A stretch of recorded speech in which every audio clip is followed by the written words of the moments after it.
Tour de France, parcours court et intense dans les Alpes pour la 11e étape compacte et dense. La 11e étape du Tour alterne mercredi montée et descente dans les Alpes, sur les 108,5 km séparant Albertville de la station de la Rosière. 4 montées figurent au programme, les 2 premières classées en hors catégorie.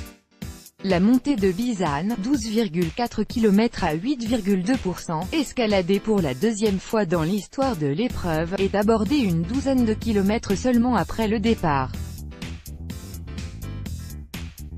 À partir de Beaufort, réputé pour son fromage, le col du Pré impose une ascension de 12,6 km à 7,7% de pente. Au sommet, peu après la mi-course, la vue porte très loin, jusqu'au massif du Mont-Blanc, avant les derniers kilomètres du Cormet de Roseland, 2e catégorie. La descente, piégeuse, conduit à Bourg-Saint-Maurice puis au pied de l'ascension finale classée en première catégorie, par les lacets de Montvalzan, 17,6 km à 5,8%. La dernière ascension n'est pas propice à ce qu'il y ait de gros écarts entre les favoris.